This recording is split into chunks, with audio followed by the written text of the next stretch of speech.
கிறிஸ்துவுக்குள் அன்பாய் அழைக்கப்பட்ட அன்புக்குரிய சகோதர சகோதரிகளே, இனி நாளிலும் கூட நம்ம சகோதரர் சொன்ன விதமாக பார்க்க இருக்கக்கூடிய பாடத்துடைய தலைப்பு பாத்தீங்கன்னா ஞானஸ்நானம். இங்கிலீஷ்ல பாத்தீங்கன்னா பேப்டிசம் அப்படிங்கிற வார்த்தை யூஸ் பண்ணுவோம்.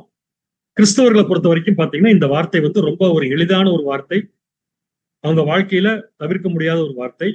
அதே சமயம் எல்லாரும் பேசிக்கொள்ளும் போது எப்படி பேசிக்குவாங்கன்னா, நாங்க ரட்சிக்கப்பட்டு இத்தனை வருஷம் ஆச்சு அப்படின்னு சொல்லுவோம். அது என்ன ரட்சிக்கப்பட்டு அப்படின்னா வேற ஒண்ணும் கிடையாதுங்க, அவங்க ஞானஸ்தானம் எடுத்து எவ்வளவு வருஷம் ஆச்சு அப்படிங்கறத சொல்லுவதற்காக உபயோகப்படுத்தக்கூடிய வார்த்தை தான் அந்த ரட்சிப்பு அப்படிங்கிறது. சோ கிறிஸ்தவர்களை பொறுத்த வரைக்கும் என்ன அர்த்தம் இது வரைக்கும் நினைச்சிட்டு இருக்கிறாங்கன்னா, பேப்டிசம் அப்படிங்கறத நம்ம பரலோகத்துக்கு கூட்டிட்டு போற ஒரு வழி அப்படின்னு நினைக்கிறாங்க. அது சரிதான். ஆனா நாம எடுத்திருக்கிற பேப்டிசம் அல்லது நம்ம தெரிந்து வைத்திருக்கிற அந்த ஞானஸ்தானம் உண்மையாலுமே பரலோகத்துக்கு நம்மளை கூட்டிட்டு போற ஞானஸ்தானமா இல்லையா அப்படிங்கிறத படிக்க போற ஒரு பாடம் தான் இந்த ஞானஸ்தானம். சோ இதை எப்படி நம்ம அணுக போறோம் அப்படின்னா, இது வரைக்கும் இத்தனை சப்ஜெக்டுமே நம்ம எப்படி பார்த்தோமோ அதே அடிப்படையில் தான் அணுக போறோம். வேத வாக்கியங்களுடைய துணையோடு நம்ம பேப்டிசம் அப்படின்னா என்ன அப்படிங்கறத பத்தி பார்க்க போறோம். இந்த சப்ஜெக்ட் எடுக்கும் போதே முதல்ல நாங்க உங்களுக்கு சொல்லக்கூடிய விஷயம் என்னன்னு பாத்தீங்கன்னா, சில பேருக்கு என்ன எண்ணம் இருக்க வாய்ப்பு இருக்குன்னா, நாங்க ஏற்கனவே பேப்டிசம் எடுத்துட்டோமே, எடுத்த பேப்டிசத்தை பத்தி எதுக்காக படிக்கணும் அப்படிங்கிற ஒரு கேள்வி வருவது இயற்கை. ஆனா இந்த சப்ஜெக்டுடைய கடைசியில நீங்க சொல்லுங்க, நீங்க பேப்டிசம் எடுத்துட்டீங்களா இல்லையா அப்படிங்கிறது இந்த பாடத்தின் கடைசியில நமக்கு தெரியும். இல்ல எனக்கு பேப்டிசம் பத்தி எல்லாம் தெரியும், ஞானஸ்தானம் எடுத்திருக்கேன் அப்படின்னு சொன்னீங்கன்னா, அப்படி ஒரு வேளை மனதுக்குள் நினைத்துக் கொண்டிருக்கூடிய சகோதர சகோதரிகளுக்கு ஒரு அன்பான கேள்வி என்னன்னா, நீங்க எடுத்த பேப்டிசம்ங்கிறது உங்களை பொறுத்த வரைக்கும் விசுவாச அடிப்படையில அது மட்டும்தான் சரி, ஏற்கனவே எடுத்துட்டோம் அப்படின்னு நீங்க நினைச்சிருந்தீங்கன்னா, ஒரே ஒரு கேள்வி என்ன கேட்டீங்கன்னா, உங்களுக்கு பைபிள்ல எத்தனை விதமான ஞானஸ்தானம் இருக்கு, அதுல நீங்க எடுத்தது எந்த ஞானஸ்தானம், நம்முடைய ஆண்டவராக இயேசு கிறிஸ்து நம்மளை எடுக்க சொன்னது எந்த ஞானஸ்தானம்? இந்த கேள்விக்கு பதில் தெரிந்திருந்தா கண்டிப்பா நீங்க இந்த பாடத்தை கேட்க வேண்டிய அவசியம் இல்லை. நான் கேள்வி திருப்பி ரிப்பீட் பண்றேன். பைபிள்ல எத்தனை விதமான ஞானஸ்தானங்களை பத்தி பேசியிருக்கு, அதுல இயேசு கிறிஸ்துவின் சுவிசேஷத்தை கேட்டு வரக்கூடிய பிள்ளைகள் எடுக்க வேண்டிய ஞானஸ்தானம் எது, நீங்க எடுத்த ஞானஸ்தானம் அப்படிங்கிற அந்த விதங்களை விளக்கியாச்சுன்னா இந்த பாடம் புரிஞ்சதுன்னு அர்த்தம். ஆனா இப்ப கண்டிப்பா இந்த கேள்வி கேட்கும்போது மனசுக்குள்ள என்ன வர்றதுக்கு வாய்ப்பு இருக்குன்னா, அப்படின்னா பைபிள்ல நிறைய டைப் ஆஃப் ஞானஸ்தானம் இருக்கா அப்படின்னு ஒரு கேள்வி வந்துச்சுன்னா கட்டாயமா நீங்க இந்த பாடத்தை கேட்டுதான் ஆகும். அது மட்டும் இல்ல, இந்த சில மாத காலங்களாக, இந்த 4-5 மாதங்களாக நம்ம வாரந்தோறும் செவ்வாய்க்கிழமையிலும் வெள்ளிக்கிழமையிலும் கேட்டு வரக்கூடிய எல்லா சப்ஜெக்டுமே எதுக்காகன்னு பாத்தீங்கன்னா, இந்த சப்ஜெக்டை கேட்டு நம்ம நல்ல ஒரு முடிவெடுப்பதற்காகத்தான் இந்த பாடத்தை நம்ம கடைசியா வச்சிருக்கோம். சோ இந்த பாடத்துக்குரிய ஆரம்பம் என்னன்னு பாத்தீங்கன்னா, இந்த பேப்டிசம் அப்படிங்கிற விஷயத்த முதல்ல ஆரம்பிச்சது யாருன்னு பாத்தீங்கன்னா, நம்முடைய ஆண்டவராக இயேசு கிறிஸ்து. எப்ப சொன்னார்னா, அவர் மரித்து உயிர் திறந்ததுக்கு அப்புறமா சீஷர்களுக்கு காட்சி கொடுக்கும் போது சீஷர்களை போய் ஊழியம் பண்ண சொன்னாரு. அந்த ஊழியம் பண்ணி வரக்கூடிய ஜனங்களை என்ன பண்ண சொன்னார் அப்படின்னு சொல்லி பார்க்கும்போது, இப்ப நம்ம வாசிக்கலாம் பாருங்க. மத்தேயு 28ஆம் அதிகாரம் 19ஆம் வசனத்தை நம்ம வாசிக்கிறோம். மத்தேயு 28ஆம் அதிகாரம் 19ஆம் வசனம்.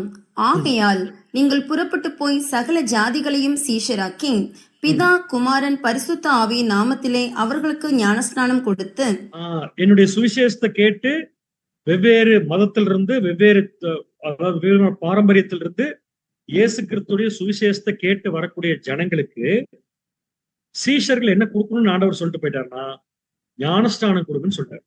சோ உடனே என்ன ஆகுதுன்னு பாத்தீங்கன்னா, எல்லாரையும் போய் எடுத்த உடனே ஞானஸ்நானம் கொடுக்க சொல்லி நம்முடைய ஆண்டவர் சொல்லல, எல்லாரையும் முதல்ல எனக்கு சீஷராக்குங்கன்னு சொல்லியிருக்காரு.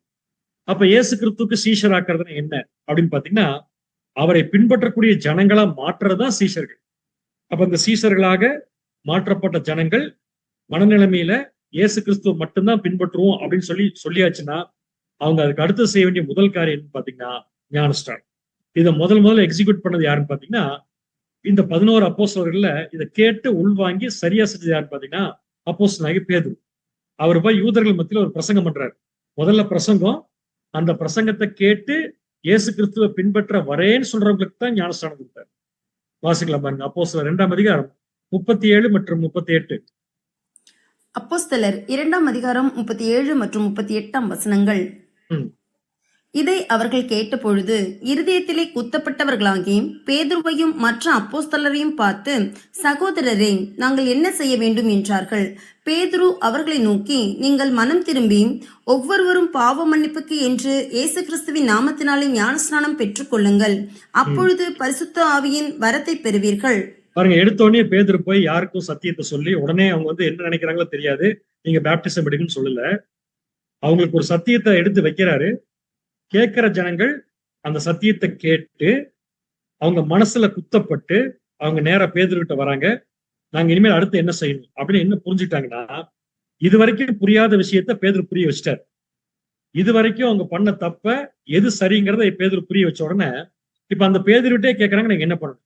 இப்ப பேதுரு என்ன புதுசாக சொல்லிக் கொடுக்க போறாரு? இல்ல, அவருக்கு ஏற்கனவே இயேசுக்கு சொல்லிட்டு போன ஒரு முக்கியமான விஷயம், என்னை ஒரு ஜனங்கள் ஏற்றுக்கொண்டாங்கன்னா நீங்க என்ன பண்ணீங்கன்னா ஞானஸ்தானம் கொடுக்குன்னு சொன்னாரு. அதே மாதிரி பேதுரு இந்த யூதர்கள் மத்தியில பண்ண இந்த முதல் பிரசங்கத்துல ஞானஸ்தானம் பெற்றுக்கொள்ளுங்கன்னு சொல்லும் போது எத்தனை பேர் ஞானஸ்தானம் பெற்றாங்கன்னு சொல்லி வசனம் சொல்லுதுன்னா, அப்போஸ்தலர் 2ஆம் அதிகாரம் 41ஆம் வசனம். அப்போஸ்தலர் 2ஆம் அதிகாரம் 41ஆம் வசனம். அவனுடைய வார்த்தையை சந்தோஷமாய் ஏற்றுக்கொண்டவர்கள் ஞானஸ்தானம் பெற்றார்கள். அன்றைய தினம் ஏறக்குறைய 3000 பேர் சேர்த்துக் கொள்ளப்பட்டார்கள். இந்த வசனத்துல என்ன புரிஞ்சுக்கிறோம்னா, அன்னைக்கு ஒரு நாள் அது ஒரு பிரசங்கத்துல மனம் மாறி இயேசு கிறிஸ்துவை பின்பற்ற வந்த ஜனங்கள் ஞானஸ்தானம் எடுத்தாங்க. எத்தனை பேர் பாத்தீங்கன்னா ஏறக்குறைய 3000 பேர் எடுத்தாங்க. ஆனா இதுல என்ன ஒரு சின்ன பாயிண்ட்னா, இப்ப பேதுரு சொன்ன சத்தியத்தை கேட்டு எடுத்த ஜனங்கள், ஞானஸ்தானம் எடுத்த ஜனங்கள்ல அநேகம் பேர் ஏற்கனவே யோவான் ஸ்நானகன் கிட்ட ஞானஸ்தானம் எடுத்தவங்க. ஏன்னா யோவான் ஸ்நானம் உங்களுக்கு தெரிஞ்சிருக்கும், இயேசு கிறிஸ்து வர்றதுக்கு முன்னாடியே ஞானஸ்தானம் கொடுத்துட்டு இருந்தவர். ஆனா யோவான் ஸ்நானம் கொடுத்த ஞானஸ்தானத்தை இவங்க ஏற்கனவே எடுத்திருந்தாலும் இப்ப பேதுரு சொல்லும் போது இந்த ஞானஸ்தானத்தை எடுக்கிறாங்கன்னா ரொம்ப கிளியரா புரிஞ்சுக்கலாம். யோவான் ஸ்நானம் கொடுத்த ஞானஸ்தானம் வேற, இயேசு கிறிஸ்து பேதுருகிட்ட சொல்லி கொடுத்துட்டு போன ஞானஸ்தானம் வேற. அப்ப பாருங்க, அவங்க யாருமே ஏற்கனவே எடுத்துட்டோமேன்னு சொல்லி கேள்வி கேட்கவே இல்லை. சொன்னாங்க, பேதுருகிட்ட கேட்டாங்க, பேதுரு சொன்னாரு, உடனே என்ன பண்றாங்கன்னு எடுத்துட்டாங்க. சோ இது என்ன புரிஞ்சுக்கலாம்னா, ஞானஸ்தானங்கிறது பெயர் மாத்துவதற்கோ மதம் மாத்துவதற்கோ அல்லது வேற ஏதாவது ஆதாயத்திற்காகவோ நம்ம தண்ணிக்குள்ள போயிட்டு வரக்கூடிய ஒரு சடங்குன்னு மட்டும் தேசம் என்ன பண்ண வேண்டாம் நினைக்க வேண்டாம். அதனாலதான் சத்தியத்தை உள்வாங்கக்கூடிய ஜனங்களுக்கு முதல்ல என்ன தேவைன்னா, சத்தியம் இதை பத்தி என்ன சொல்றதுன்னு ரொம்ப முக்கியமா தேவைப்படும். அதுதான் இன்னைக்கு பார்த்துட்டு இருக்கிறோம். சோ இந்த பேப்டிசம் அப்படிங்கிற வார்த்தை எங்க இருந்து வந்துச்சு? தமிழ்ல ஞானஸ்தானம் சொல்லுவோம், இங்கிலீஷ்ல பேப்டிசம் சொல்லுவோம். இது ஒரு கிரீக் வேர்டு, புதிய ஏற்பாடு எழுதப்பட்ட கிரீக் பாஷையில பேப்டைசோ அப்படிங்கிற கிரேக்க வார்த்தையினுடைய ஆங்கில வார்த்தை தான் பேப்டிசம், அதோடைய தமிழ் வார்த்தை தான் ஞானஸ்தானம். ஆனா பேப்டைசோங்கிற வார்த்தைக்கு டைரக்டா தமிழ்ல என்ன மீனிங் சொல்லி பார்க்கும்போது ஆங்கிலத்துல இன்னொரு மீனிங் கொடுக்குறாங்க. அது என்னன்னா இம்மர்ஷன் அல்லது மூழ்குதல் அப்படின்னு அர்த்தம். அப்ப இன்னைக்கு உலகத்துல பாத்தீங்கன்னா கிறிஸ்தவர்கள் மத்தியில அநேக விதமான ஞானஸ்தானங்கள் இருக்குது. தெளிப்பு ஞானஸ்தானம், முழுக்கு ஞானஸ்தானம் நிறைய இருக்கு. ஆனா இயேசு கிறிஸ்து நம்மளை எடுக்க சொன்ன ஞானஸ்தானம் எதுன்னு சொல்லி பாத்தீங்கன்னா இம்மர்ஷன், தண்ணிக்குள்ள மூழ்கி எந்திரிக்கக்கூடிய ஞானஸ்தானத்தை தான் என்ன பண்ணிருக்காருன்னா இயேசு கிறிஸ்து எடுக்க சொல்லிருக்காரு. சோ இப்ப அடுத்த கொஸ்டின்குள்ள வரலாம். இயேசு கிறிஸ்து சொல்லிட்டு போனாரு, பேதுரு கொடுத்தாரு. ஆனா அடுத்த கேள்வினா, நாம ஏன் இதை எடுக்கணும் அப்படின்னு ஒரு கேள்வி வரும். சோ நம்ம ஏன் எடுக்கணுங்கிற கேள்விக்கு பதில் பேதுரு கொடுக்கிறார். 1 பேதுரு 2ஆம் அதிகாரம் 21ஆம் வசனம். 1 பேதுரு 2ஆம் அதிகாரம் 21ஆம் வசனம். இதற்காக நீங்கள் அழைக்கப்பட்டும் இருக்கிறீர்கள், ஏனெனில் கிறிஸ்துவும் உங்களுக்காக பாடுபட்டு நீங்கள் தம்முடைய அடிச்சுவடுகளை தொடர்ந்து வரும்படி உங்களுக்கு மாதிரியை பின்வைத்து போனார். வெரி சிம்பிளான பதில். ஆண்டவராக இயேசு கிறிஸ்துடைய வாழ்க்கை நமக்கு ஒரு முன்மாதிரினா, பேப்டிசம்ங்கிறது நமக்கு ஒரு முன்மாதிரி தான். இப்ப நான் ஆரம்பத்துல ஒரு கேள்வி கேட்டேன், நம்ம ஏன் பேப்டிசம் எடுக்கணும்னா, நம்முடைய ஆண்டவராக இயேசு கிறிஸ்து எடுத்திருக்காரு, அப்ப கண்டிப்பா நம்ம எடுத்தாகணும். ஏன்னா ஆண்டவருடைய வாழ்க்கையே நமக்கு ஒரு முன்மாதிரி. இதுதான் சரியான பதில். இப்ப அடுத்த கேள்விக்குள்ள போலாம். நம்முடைய ஆண்டவராக இயேசு கிறிஸ்து பேப்டிசம் எடுத்துட்டாருன்னா நம்ம ஏன் பேப்டிசம் எடுக்கணும் அப்படின்னா, வேற ஒண்ணுமே இல்லைங்க, தலையும் சரீரத்தையும் தனியா பிரிக்க முடியாது. அதே மாதிரிதான் நம்ம எல்லாரும் தனிப்பட்ட நபர்களா இருந்தா கூட கிறிஸ்துடைய சரீரத்துல அங்கமா ஆகிறதுக்கு முன்னாடி அந்த அங்கத்துல இணையணும்னா அதற்கு முக்கியமான விஷயம் பாத்தீங்கன்னா, சரீரம் என்ன செய்யணும்னா தலை என்ன சொல்றதோ அதான் செய்யும். தலையும் சரீரத்தையும் தனியா பிரிச்சுட்டா தலைக்கும் வேல்யூ இல்லை, சரீரத்துக்கு வேல்யூ இல்லை. ஆனா ஒரு சரீர அங்கமா இருக்கக்கூடிய நாம கிறிஸ்துங்கிற தலையில போய் சேரணும்னா, அந்த சரீரத்துல சேரணும்னா கண்டிப்பா தலை என்ன செய்தோ அதை நம்ம செஞ்சுதான் ஆகணும். தலை என்ன சொல்லுதோ அதை செஞ்சாகணும். தலை எதை ஃபாலோ பண்ணுதோ அதை நம்ம ஃபாலோ பண்ணதான் ஆகணும். சோ தலை நம்முடைய ஆண்டவராக இயேசு கிறிஸ்து இந்த பூமியில அவர் எந்த வழியில போனாரோ அந்த வழியில போறதுக்கு பேர் தான் அவரை பின்பற்றுதல். சோ அவர் செஞ்சா நம்ம செய்யணும். என்ன பேதுரு சொல்லிட்டாரு, அவரை நீங்க பின்பற்றுறதுக்காக தான் அவரே இந்த பூமியில தன் வாழ்க்கையை வாழ்ந்திருக்காரு. அடுத்த கேள்வி, அப்படின்னா இயேசு கிறிஸ்துவ பின்பற்றுறதுங்கிறது ஞானஸ்தானத்துல இருந்து நமக்கு ஆரம்பிக்குதுன்னா, இயேசு கிறிஸ்து எதுக்காக பின்பற்றணும் அப்படின்னு சொல்லி கேட்கும்போது தான் ஒரு தடவை பேதுருக்கு நம்முடைய ஆண்டவர் கொடுத்த பதில், அவர் கேட்ட கேள்வி. மத்தேயு 19ஆம் அதிகாரம் வசனம் 27 மற்றும் 28. மத்தேயு 19ஆம் அதிகாரம் 27 மற்றும் 28ஆம் வசனங்கள். அப்பொழுது பேதுரு அவரை நோக்கி, இதோ நாங்கள் எல்லாவற்றையும் விட்டு உம்மை பின்பற்றினோமே, எங்களுக்கு என்ன கிடைக்கும் என்றான். அதற்கு இயேசு, மறுஜென்ம காலத்திலே மனுஷகுமாரன் தம்முடைய மகிமையுள்ள சிங்காசனத்தின் மேல் வீற்றிருக்கும் போது என்னை பின்பற்றின நீங்களும் இஸ்ரேலின் 12 கோத்திரங்களையும் நியாயம் தீர்க்கிறவர்களாக 12 சிங்காசனங்களின் மேல் வீற்றிருப்பீர்கள் என்று மெய்யாகவே உங்களுக்கு சொல்கிறேன். கேள்வி என்ன? இயேசு கிறிஸ்து செஞ்சா நம்ம செய்யணும், ஏன்னா அவர் நம்ம பின்பற்ற வேண்டும்னு வசனம் இருக்கு. இயேசு கிறிஸ்து செஞ்சா நம்ம ஏன் செய்யணும் அப்படின்னா பின்பற்றுதல் ஒரே விஷயம் தான். அடுத்த கேள்வி, இயேசு கிறிஸ்துவ பின்பற்றதுனால என்ன கிடைக்கும்னா, இயேசு கிறிஸ்துக்கு என்ன கிடைச்சதோ அது நமக்கு கிடைக்கும். இப்ப நம்ம எல்லாரும் அதை நோக்கி தான் ஓடிட்டு இருக்கோம். அப்ப இயேசு கிறிஸ்துவுக்கு ஒரு மிகப்பெரிய வாய்ப்பை, சிங்காசனத்துல உட்கார வைக்கிற வாய்ப்பை தேவன் கொடுத்ததுக்கு ஒரு முக்கியமான ஆரம்பம் எதுன்னு பாத்தீங்கன்னா ஞானஸ்தானம். அப்படின்னா ஞானஸ்தானம் தான் சிங்காசனத்துல உட்கார வைக்கிறதுக்கு ஆரம்பம்னா, சிங்காசனத்துல இயேசு கிறிஸ்துவோட உட்கார போற எல்லா ஜனங்களுக்கும் எந்த ஆரம்பமா இருக்குன்னா ஞானஸ்தானம். சோ அவரை பின்பற்றுதல்னா அவர் ஆரம்பிச்ச இடத்துல நம்ம ஆரம்பிக்கணும், அவர் முடிச்ச இடத்துல நம்ம முடிக்கணும். இதுக்கு பேர் தான் பின்பற்றுதல். அவர் ஆரம்பிச்சது எங்கன்னா ஞானஸ்தானம், அவர் முடிக்க போறது எங்கன்னா சிங்காசனம். வாசிக்கலாம், வெளிப்படுத்தின விசேஷம் 3ஆம் அதிகாரம் 21ஆம் வசனம். வெளிப்படுத்துதல் 3ஆம் அதிகாரம் 21ஆம் வசனம். நான் ஜெயம் கொண்டு என் பிதாவினுடைய சிங்காசனத்திலே அவருடைய கூட உட்கார்ந்தது போல ஜெயம் கொள்கிறவன் எவனோ அவனும் என்னுடைய சிங்காசனத்தில் என்னோட கூட உட்காரும்படிக்கு அருள் செய்வேன். இந்த வசனத்துல ரொம்ப முக்கியமா கவனிக்க வேண்டிய வார்த்தை ஜெயம் கொள்ளுகிறவன் எவனோ. முதல் இயேசு கிறிஸ்து ஜெயிச்சாரு, சோ அவருக்கு என்ன கிடைக்கணுமோ அது கிடைச்சிருச்சு. இப்ப அடுத்து சொல்றாரு, என்ன மாதிரியே யார் ஜெயிக்கிறீங்களோ அவங்களுக்கு எனக்கு கிடைச்சது கண்டிப்பா கிடைக்குங்க. அப்ப அவருக்கு கிடைச்ச இடத்துக்கு நம்ம போறதுக்கு தான் நம்ம வந்திருக்கோம்னா அவரை பின்பற்றணும். அவரை பின்பற்றதுன்னா என்ன, வேற ஒண்ணு இல்லைங்க. அவர் ஆரம்பிச்ச இடத்துல இருந்து ஆரம்பிச்சு அவர் மாதிரியே நடந்து அவர் முடிச்ச மாதிரியே முடிச்சா அவருக்கு கிடைச்சது நமக்கு கிடைக்கும். அந்த ஆரம்பம்னு ஒன்று இருக்கு இல்லையா, அதான் எதுன்னு பாத்தீங்கன்னா ஞானஸ்தானம். சோ இயேசு கிறிஸ்து ஆரம்பிச்சது யோர்தான் நதியில. அவர் தன் தாயின் வயிற்றிலிருந்து இருந்து பிறந்ததிலிருந்து அந்த பரலோக வாய்ப்புக்குரிய வாழ்க்கை அவருக்கு தேவன் வாய்ப்பு கொடுக்கல. எப்ப கொடுக்குறாருன்னா அவருடைய பேப்டிசத்துல. எங்க முடிச்சாருன்னு பாத்தீங்கன்னா கல்வாரி சிலுவையில ஜீவனை விடும்போது அவர் தன்னுடைய வாழ்க்கையை முடிச்சு அதை நமக்கு அப்படியே முன்மாதிரியா வச்சுட்டாருன்னா, இப்ப நம்முடையும் ஆரம்பம் எங்கன்னு பாத்தீங்கன்னா ஞானஸ்தானம். நம்முடைய ஞானஸ்தான வாழ்க்கையின் முடிவு எப்படின்னு பாத்தீங்கன்னா நம்முடைய மரணம். சோ இந்த ரெண்டுக்கு இடையில, ஆரம்பம் டு முடிவுக்கு ரெண்டுக்கு இடையில கிறிஸ்து மாதிரி நம்ம நடந்தோம்னா கிறிஸ்துவுக்கு என்ன வந்துச்சோ எல்லாமே நமக்கு வரும். அப்படின்னு இப்ப நம்ம என்ன கண்டுபிடிக்கணும்? அப்ப கிறிஸ்து பேப்டிசம் எடுத்து பேப்டிசம் லைஃப் முடிக்கிறப்ப, கல்வாரி சிலுவையில் முடிக்கிறப்ப இந்த இடைப்பட்ட காலத்துல அவருக்கு என்ன வந்துச்சு அது அவரே சொல்றாரு. லூக்கா 12ஆம் அதிகாரம் 50ஆம் வசனம். லூக்கா 12ஆம் அதிகாரம் 50ஆம் வசனம். ஆகிலும் நான் முழுக வேண்டிய ஒரு ஸ்நானம் உண்டு, அது முடியும் அளவும் எவ்வளவோ நெருக்கப்படுகிறேன். இந்த வசனத்தை நம்முடைய ஆண்டவர் பேசுனது பேப்டிசம் எடுத்த உடனே யோர்தான் நதியில. என்ன சொல்றாருன்னா, நான் முழுக வேண்டிய ஒரு ஸ்நானம் உண்டு அப்படின்னு என்ன அர்த்தம்னா, இப்ப நான் ஒரு ஸ்நானம் போட்டுட்டு தான் வந்திருக்கிறேன், ஆனா இன்னொரு ஸ்நானம் நான் முழுகணுங்கிறார். அப்படின்னு அவர் 2 ஸ்நானத்தை பத்தி பேசுறாரு. ஒண்ணு ஞானஸ்தானம், இன்னொன்னு தன்னுடைய மரணம். அப்ப ஞானஸ்தானத்துக்கும் மரணத்துக்கும் இடையில மரணம் வர வரைக்கும் நான் எவ்வளவோ நெருக்கப்படுகிறேன்னு சொல்றேன். அப்ப பேப்டிசம் லைஃப் அப்படிங்கிறதுல என்ன இருக்குன்னு பாத்தீங்கன்னா ஒரு சுகபோகமான வாழ்க்கையில இல்லவே இல்லை. இயேசு கிறிஸ்து எப்படி வாழ்ந்தாருன்னு அவரே சொல்றாரு, நெருக்கத்தோட வாழ்ந்தேன்னு சொல்றாரு. அப்ப இயேசு கிறிஸ்துக்கு நெருக்கம் வந்தது உண்மைனா, அவர் மாதிரி ஆரம்பிச்சு அவர் மாதிரி முடிக்க போற ஜனங்கள் அவர் அனுபவிச்ச நெருக்கத்தையும் பாடுகளையும் கட்டாயம் என்ன பண்ணியானும் முடிச்சுதான் ஆகணும். ஆனா அந்த பாடுகளை அனுபவிக்கும் போது, அந்த நெருக்கங்களை நம்ம அனுபவிக்கும் போது ஒரு விஷயம் நமக்கு என்ன சந்தோஷம் கேட்டீங்கன்னா, இப்ப நம்ம அனுபவிக்கிறதுலாம் எதற்காகனா நம்முடைய ஆண்டவரோடு நம்முடைய வாழ்க்கையை இணைப்பதற்காக. ஏன்னா கஷ்டப்பட்டு ஓடினாதான் பரிசு கிடைக்கும். அந்த பரிசு தான் நம்முடைய ஆண்டவர் சொல்லிட்டாரு, ஜெயம் கொள்ளுகிறவன் எவனோ அவன் என்னுடைய சிங்காசனத்தில் என்னோடு கூட உட்காரும்படிக்கு நான் என்ன பண்ணுவேன்னா அருள் செய்வேன்.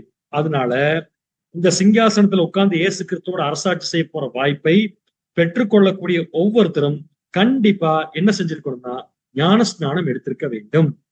சோ ஞானஸ்நானம் எடுத்தாச்சுன்னா நெக்ஸ்ட் என்ன, அவர் சொன்ன மாதிரி எவ்வளவோ நெருக்கப்படுகிறது. இது ஆண்டவர் மட்டும் சொல்லிங்க, ஆண்டவரை ஃபாலோ பண்ணி அடுத்தது வாழ்ந்த அவருடைய பரிசுத்தவான்கள். அப்போஸ்தலனாகிய பவுல் சொல்றாரு பாருங்க, 2 தீமோத்தேயு 2ஆம் அதிகாரம் 11 மற்றும் 12ஆம் வசனம். 2 தீமோத்தேயு 2ஆம் அதிகாரம் 11 மற்றும் 12ஆம் வசனங்கள். இந்த வார்த்தை உண்மையுள்ளது என்னவெனில், நாம் அவரோட கூட மரித்தோமானால் அவரோட கூட பிழைத்தும் இருப்போம், அவரோட கூட பாடுகளை சகித்தோமானால் அவரோட கூட ஆளுகையும் செய்வோம். நாம் அவரை மறுதலித்தால் அவரும் நம்மை மறுதலிப்பார். கடைசியில நுற்றலாம் நமக்கு வேண்டாம். இப்ப ரிவர்ஸ்ல போலாம். இயேசு கிறிஸ்துவோட ஆளுகை செய்ய வேண்டும் என்றால் இயேசு கிறிஸ்துவோட பாடுகளை சகிக்க வேண்டும். இயேசு கிறிஸ்துவோட பாடுகளை சகிக்க வேண்டும் என்றால் இயேசு கிறிஸ்து வாழ்ந்த வாழ்க்கை நாமளும் வாழணும். அந்த வாழ்க்கையின் ஆரம்பம் தான் எதுன்னு பாத்தீங்கன்னா ஞானஸ்நானம். சோ பேப்டிசம் அப்படிங்கிறது எந்த அளவுக்கு இயேசு கிறிஸ்துவின் வாழ்க்கையிலேயே முக்கியங்கிறது நம்ம கண்டுபிடிச்சிட்டோம். அடுத்தது நம்முடைய ஆண்டவராக இயேசு கிறிஸ்து வாழ்க்கையில் நடந்த 4 முக்கியமான சம்பவம் நான் படத்துல போடுறேன். நீங்க பார்த்துட்டு அதுக்கப்புறம் நான் கேட்கிற கேள்விக்கு பதில் சொல்லுங்க. பரலோகத்துல இயேசு கிறிஸ்து தேவனுடைய வலது பார்சத்துல சிங்காசனத்துல உட்கார்ந்து வலது பார்சத்துல உட்கார்ந்து எல்லாவற்றையும் வழிநடத்தி கொண்டிருந்த அந்த நிலைமையை விட்டுட்டு தேவன் சொன்னாருங்கிறதுக்காக கேட்டாருங்கிறதுக்காக தான் எல்லாத்தையும் விட்டு கீழே இறங்கி வந்த தாழ்மையான நிலைமை. செகண்ட் பாயிண்ட், 12 வயசுல நியாயசாஸ்திரிகளுக்கு வேதத்தை கற்றுக் கொடுத்த திறமை. 3வது, கல்வாரி சிலுவையில என் தேவனே என் தேவனே ஏன் என்னை கைவிட்டேன்னு சொல்லி ஜீவனை விட்ட அந்த ஒரு சந்தர்ப்பம். 4வது, யோர்தான் நதியில ஞானஸ்தானம் எடுத்த சந்தர்ப்பம். இந்த 4 சந்தர்ப்பத்துல 4 சம்பவங்கள்ல பிதாவாகிய தேவனுக்கு ரொம்ப பிடிச்ச சம்பவம் எது அப்படின்னு பாத்தீங்கன்னா சிலுவை அப்படின்னு நம்ம சொன்னோம்னா அது கண்டிப்பா முற்றிலும் சரியா இருக்காது.